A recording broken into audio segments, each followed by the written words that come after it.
आज हम क्लास 11 दिनांक 14/9/2021 विषय रसायन विज्ञान अध्याय 2 टॉपिक परमाणु की संरचना की वर्कशीट को सॉल्व करेंगे।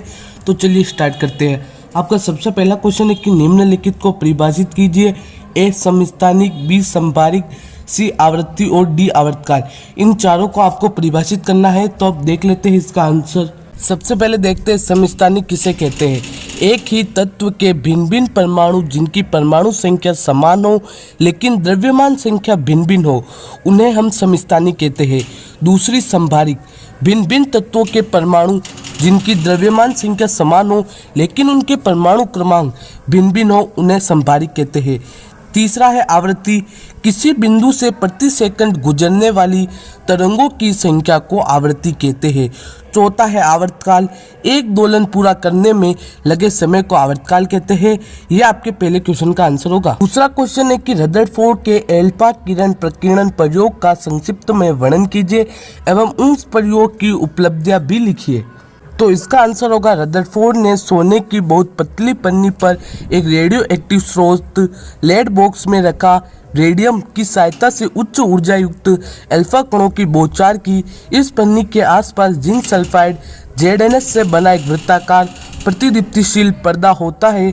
जब कोई अल्फा कण इस पर्दे से टकराता है तो इस बिंदु पर प्रकाश की प्रतिदीप्ति उत्पन्न होती है। इस प्रयोग की उपलब्धियां, अधिकांश अल्फा कण बिना विचलित हुए सीधे पथ पर जाते हैं। दूसरा क्वेश्चन है कि कुछ अल्फा कण ऐसे भी होते हैं जो 90 डिग्री से अधिक कोण पर विक्षेपित होते हैं। तीसरा है 8000 अल्फा कण में से एक अल्फा कण ऐसा भी होता है जो 180 डिग्री से परावर्तित होता है।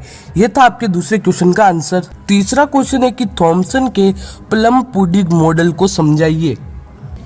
इसका आंसर होगा सर्वप्रथम थॉमसन द्वारा ही 1904 में परमाणु के संबंध में प्रतिरूप तैयार किया गया। थॉमसन ने कैथोड किरणों पर कुछ प्रयोग करके इलेक्ट्रॉन की खोज की थी तथा परमाणु की प्रवृत्ति की भी व्याख्यान किया। थॉमसन के परमाणु मॉडल को तरबूज या प्लम पुडिंग परमाणु मॉडल के नाम से भी जाना जाता है।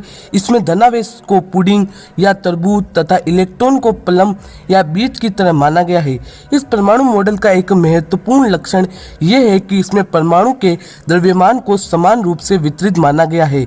यह था आपके तीसरे क्वेश्चन का आंसर। चौथा क्वेश्चन है कि विद्युत चुंबकीय तरंगों के मुख्य लक्षण लिखिए। तो इसका आंसर होगा आपके विद्युत चुंबकीय तरंगों में संवेग और ऊर्जा निहित होती है। दूसरा, विद्युत चुंबकीय तरंगें प्रकाश के वेग से संचरित होती है या गति करती है। तीसरा, ये अनुप्रस्थ तरंगें होती है अर्थात इनमें इन तरंगों का दोलन संचरण की दिशा के लंबवत होता है। चौथा, विद्युत चुंबकीय तरंगें उदासीन होती है। यह था आपके चौथे क्वेश्चन का आंसर। पांचवा क्वेश्चन है कि रदरफोर्ड के परमाणु मॉडल की कोई 2 कमियां लिखिए। इसका आंसर होगा रदरफोर्ड का मॉडल परमाणु की इलेक्ट्रॉनिक संरचना की व्याख्या नहीं करता। दूसरा, परमाणु के रेखीय स्पेक्ट्रम की व्याख्या भी इस मॉडल से नहीं होती। इस तरह से हमने आज वर्कशीट को सोल्व किया है। अगर आपको ये वीडियो पसंद आई है तो आप इस वीडियो को लाइक करें, शेयर करें और चैनल पे पहली बार तो चैनल को सब्सक्राइब करके नोटिफिकेशन बेल को ऑन कर दीजिए जिससे आपको आगे आने वाली सभी वीडियो की जानकारी सबसे पहले मिले।